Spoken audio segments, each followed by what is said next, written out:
Hepimiz internet üzerinde bir şekilde anonim olmayı istemişizdir. Sevmediğimiz birini takip ederken ya da birine karşı nefret kusan yorumlar atarken kim olduğunuzun bilinmemesi hem güven veren hem de rahatlatan bir unsur. Ama günden güne artan denetlemeler dolayısıyla bunu yapabilmek bile artık çok güç bir hale geliyor. Tüm bunların dışında yaptığınız bir alışverişin anonim olarak kalması sizce de rahatlatıcı olmaz mıydı? İnternetten bir alışveriş yaptığınızda bu ister legal ister illegal bir ürün olsun. Hemen ürünü alırken girdiğiniz birçok bilgi veri tabanlarında kaydediliyor. Buna birçok satıcı site ileride yapılacak alışverişleri kolaylaştırmak adı altında güvenilir gözükmek için isimler taksa da, rakip şirketlere sızdırılan verilerinizin haberlerini düşününce çok da güven vermediği açıkça belli edilmiş oluyor. Peki tüm bunların olmasını engellemek için uzun yıllar önce biri bir adım atmış olsaydı neler olurdu? Legal ya da illegal aldığınız ürünün müşteriden ödemesine, hatta satıcısına kadar izinin sürülmediği bir ortam olsa, sizce tercih edilmesi nedenli yaygın bir konumda bulunurdu? O halde karanlık ağın derinliklerinde bahsedilen ismiyle Dark Web'in Amazon'una bir yolculuğa çıkalım. Ama videoya geçmeden önce kanala abone olmayı ve videoyu beğenmeyi unutmayın.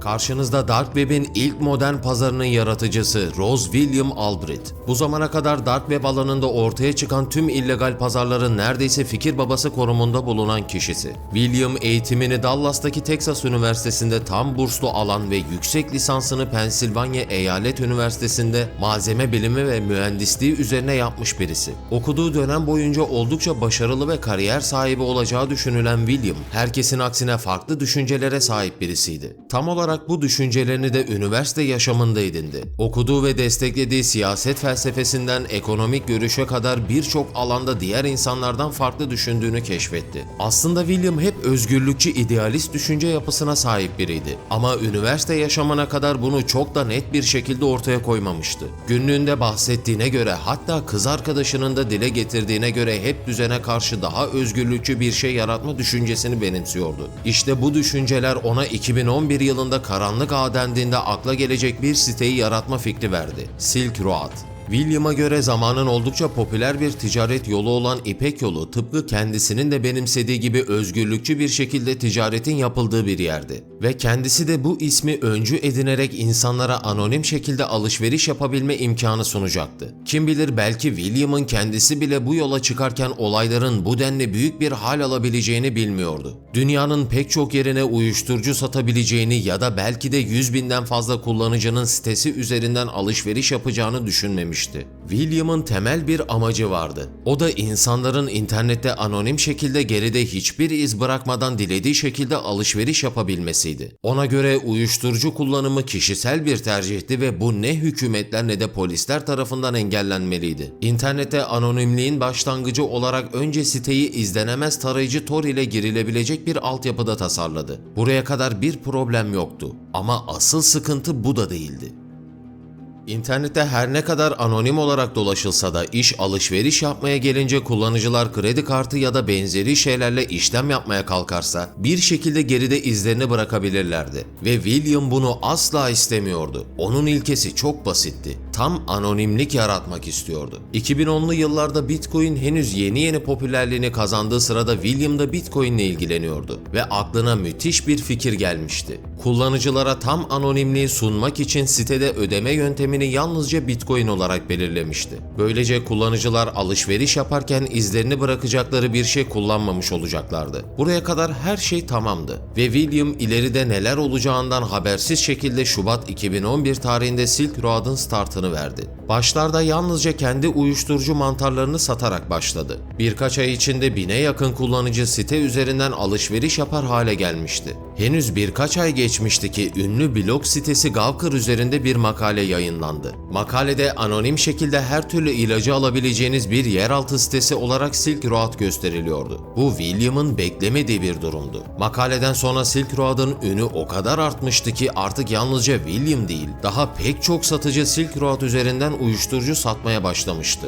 Üstelik Silk Road üzerinde yalnızca uyuşturucu satılmıyordu. Kitap, giyim ürünleri, mücevherler gibi daha birçok legal ve illegal satış alanı mevcuttu. Ama William'ın kesin ve katı olduğu bir durum vardı. Dolandırma ya da zarar vermeye yönelik hiçbir içerik bu sitede satılamazdı. Örneğin çocuk pornografisinden çalıntı kredi kartlarına kadar hiçbir şeyin satışı Silk Road üzerinde mümkün değildi. William'a göre uyuşturucu kişisel bir tercihti. Ama çalıntı kredi kartı, silah ya da çocuk pornografisi kesinlikle ucunda para kazanmakla olsa yapılmamalıydı. Sitenin ünü gittikçe artıyordu.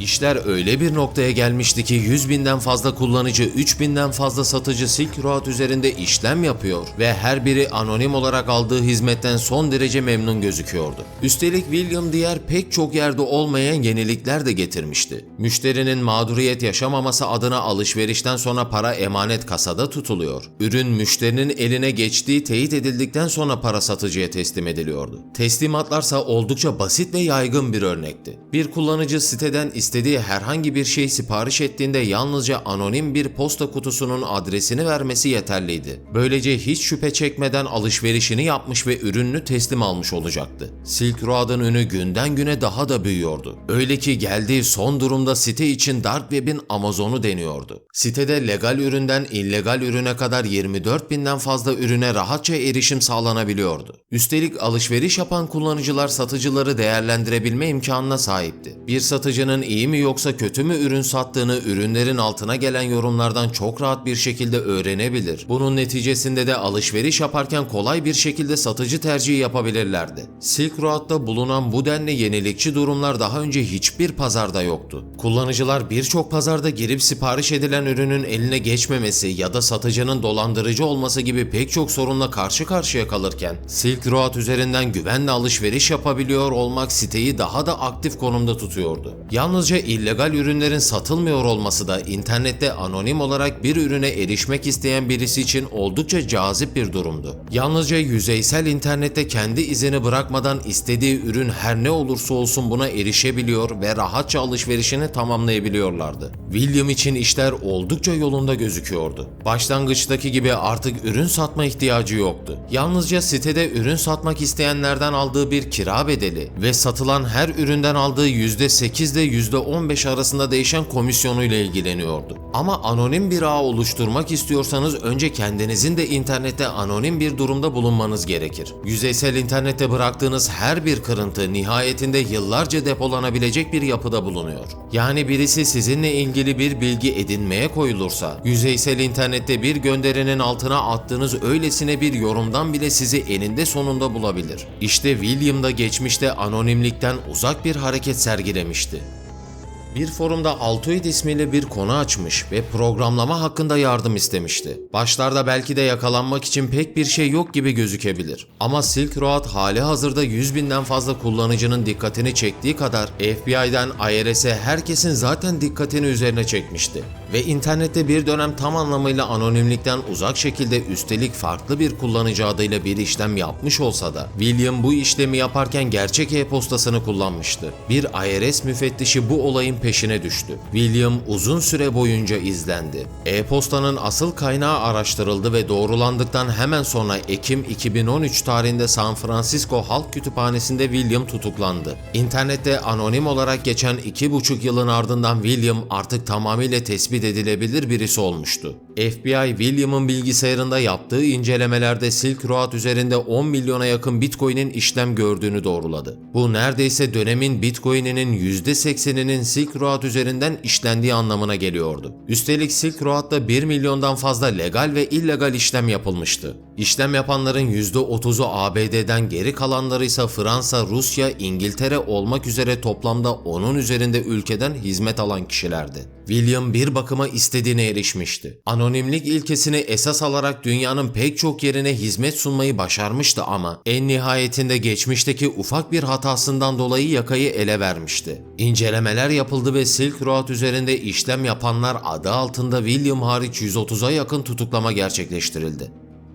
Net olarak Silk Road üzerinde dönen parayla ilgili bir bilgi sağlanması oldukça zor. Kimi kaynağa göre 1,2 milyar dolar gibi bir işlem hacmi gerçekleşti. Bunun neticesinde William'ın toplamda 80 milyon dolar gibi bir komisyon aldığı belirtilirken, kimi kaynağa göre ise bu gerçekleşen işlemin miktarı 300 ila 400 milyon dolar arasında değişiyor. FBI bu konuyla ilgili net bir açıklama yapmasa da Ross yakalandıktan sonraki yargılandığı dönemde Bitcoin'in artış göstermesiyle ulaştığı miktarın 1 milyar doların üzerinde olduğu söylendi. Ama Silk Road içerisindeki yapılanma tam anlamıyla bitmemişti. Ross'un tutuklanmasından sonra davaya bakacak olan hakime tehditler yağdırıldı. Adeta illegal yapı yasal düzene savaş açma niyetindeydi. Ama bu çok uzun sürmeden hızlı bir şekilde bastırıldı. Ross 2014 yılında hiçbir şekilde tahliye şansı olmaksızın 2 defa ömür boyu hapse mahkum edildi. Dark Web'in Amazon'unun hikayesi Ross'la birlikte kapanmamıştı belki de ama Silk Road hikayesi artık Ross için kapanmış gözüküyordu.